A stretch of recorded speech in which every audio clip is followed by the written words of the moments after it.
So what I'm doing right here is I'm burning like the nail holes and other little things in the edges of the boards and all the little imperfections like the hammer strikes and stuff like that. I'm just trying to highlight them because I think once I stain it with that barrel brown, everything's going to kind of blend in with the stain. So I'm doing this to kind of see if it might make it pop a little bit more when I stain it.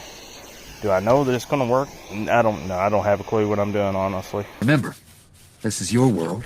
You get to make and break the rules here.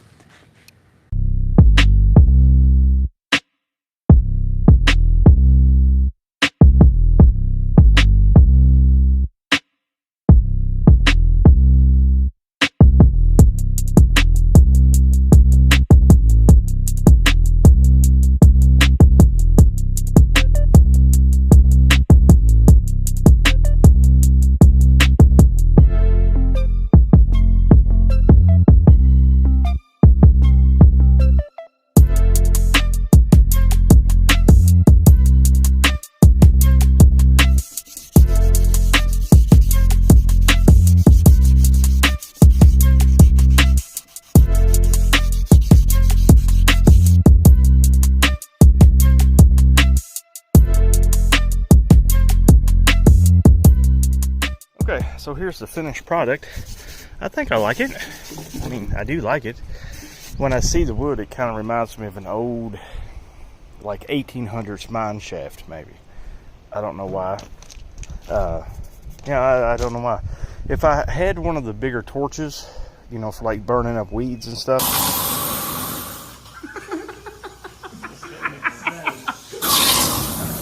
That is preposterous. Yeah, that is awesome. Dangerous to eyebrows. I would have went over the whole thing and got like these lines here. There's a lot of good character in the wood, but by using a little butane torch, it's hard to have a uniform burn. So I was just going for like little spaces, like, you know, around the nail holes and the little knots and stuff like that. So hey, we'll have to see. Now I'm gonna go get the stain and start laying on the stain. So I'll let that stain sit and dry for a couple hours, and I have to say, I think it looks pretty nice. Yes, it does.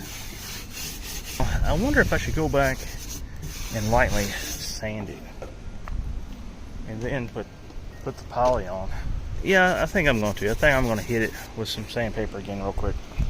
Okay, so what I got here is some 320, and I just want to knock off some of the very top of it because I can feel it's kind of a little gritty now.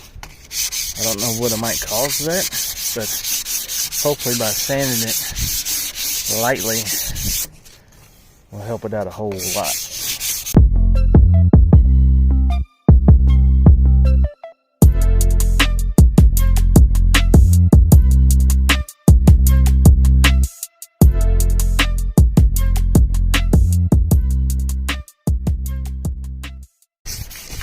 There we go.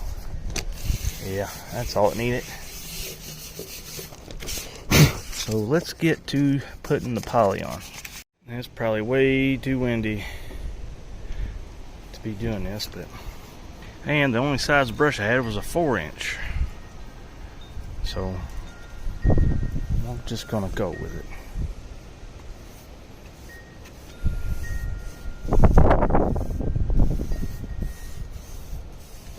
Wonder how Mr. Miyagi would say I was doing as far as my paint technique. All in the wrist.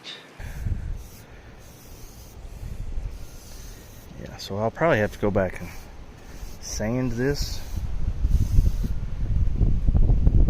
I'm sure there's going to be some dust and stuff like that in it, but that'd be okay. I'll have to get some really fine sandpaper, maybe an 800 grit, I'm guessing.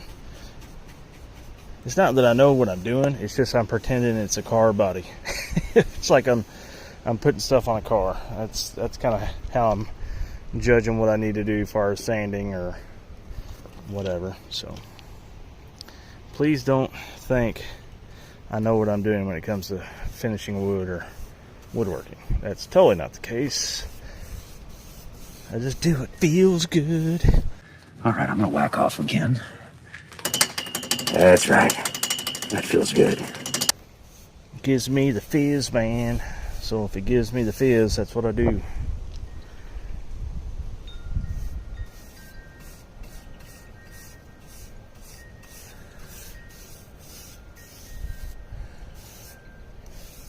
Okay, back at the table. I think this is a total of day 3 working on this thing. And here's what I did. I took the barn gray stain that I used on the top. I put it on top of the wood. Then I went over top of it with this farmhouse white before the stain even dried. And then I took this and just kind of scratched it and drug it across to give it like that old weathered look. I think it's going to look pretty good. I just have to go back and I'll have to touch up my little places on the bottom where I kind of hit it with some paint, but I think that'd be okay. But yeah, that's what I'm going to do. I think it looks good. I think it looks real good. And the thing I just thought about where I probably might have messed up, kind of sort of, is the kind of reaction I'm going to get from mixing that type of paint with that type of stain. I hope it actually dries and doesn't get like gummy on me, but you live and learn, you know. What you don't want to do is eat these paints. Trust me on this one. Here we go, folks. And I got messed up fingers. Here's my first distressed wood project. As you can see, I'm really impressed with the quality of this top. Now, I might have to go back and touch up because I'm finding a few dry spots, but that's okay. I don't mind fixing it.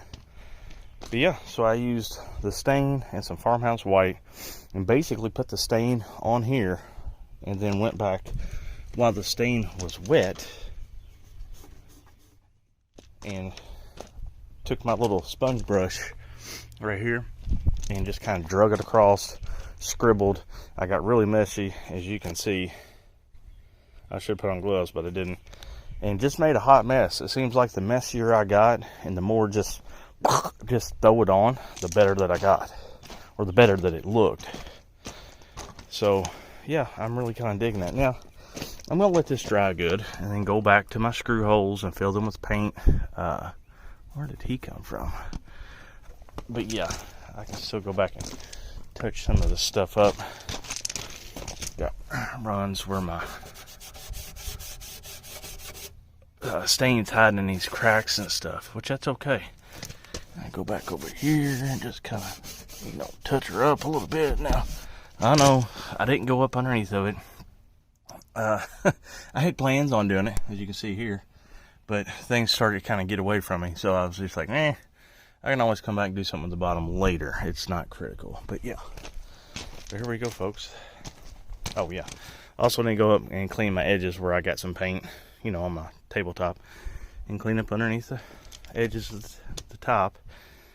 But I think, all in all, I'm pleased with how it looks. I think it looks really good. I like it. I like it a lot.